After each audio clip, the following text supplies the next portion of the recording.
Nimesikiza uamuzi ya watu wa Trans Nzoia. Saa hii tuko Bungoma, kesho tuko Busia, na kesho tutakuwa na Baba Raila Amolo Odinga. Wangapi wanapenda huyo mzee? Kusema ukweli bwana. Asanteni sana Bungoma. Na mimi nitakuwa napeana ripoti ya Bungoma kirasmi. Nisipeane. Mimi niko na swali. Mko tayari? Bungoma mko tayari? Baba ako na njia mbili mwaka uchaguzi unayokaribia. Uchaguzi wa 2027. Baba ako na njia mbili. Nataka nitaje njia ya kwanza, unasema no ama yes. Njia ya kwanza ni kusapoti Ruto aendelee.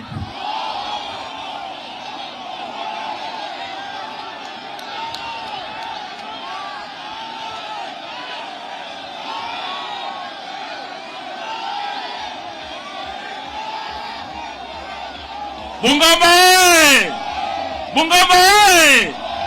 Na njia ya pili ni baba mwenyewe asimame kama President of the Republic of Kenya. No further question. Asanteni, Mungu awabariki. Aya, bwana Befwe Mulembe. Bungoma oye! Sasa unajua baba alisema akirudi Kenya atafanya consultation ndiye atoe way forward. Sasa mumeulizwa swali mboga sana na Caleb, na mimi sitarudia jibu yenu. Unajua watu wa Bungoma huwa nazungumza wanasema Sifuna ana wazimu, kwa sababu mambo ambayo huwa nikisema sio mambo yangu mimi mwenyewe, ni mambo ambayo nimeambiwa na nyinyi hapa Bungoma. Kama jana tulikuwa na waziri wa afya yule anaitwa Debora, hatukatai, ni mtoto wetu, lakini lazima kazi ifanyike.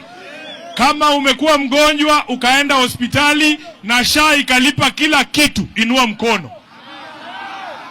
Kama umekuwa na ndugu yako, dada yako ameenda hospitali na SHA ikalipa kila kitu, inua mkono tuone. Kwa hivyo nikiwa pale Senate niseme SHA haifanyi, mimi ni wazimu? Ni mimi ni wazimu ama ni nyinyi mnasema hii kitu haifanyi?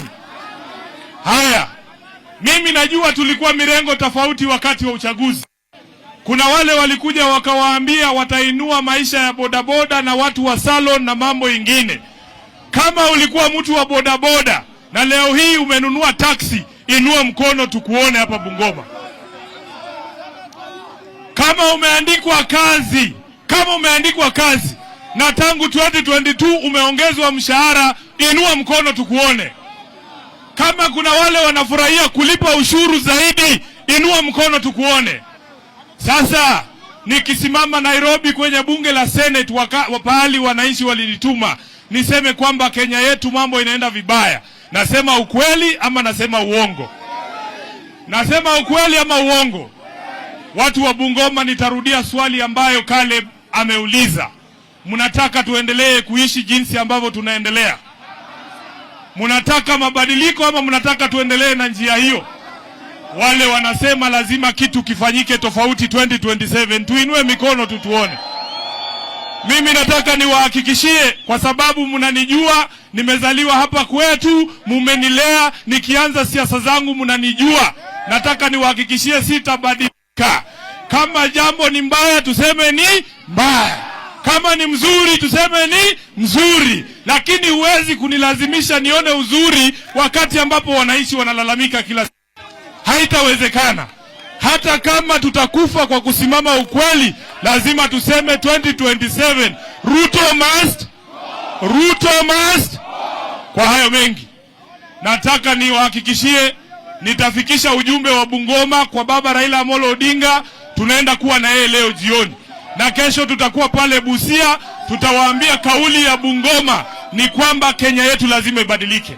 Nataka nichukue fursa hii watu wetu, nimkaribishe yule ambaye ni naibu wa Raila Amolo Odinga, deputy party leader wa chama cha ODM, ambaye pia ni senator wa kaunti ya Vihiga, Mheshimiwa Godfrey Osotsi. Ngoja kwanza. Kuna kijana yangu hapa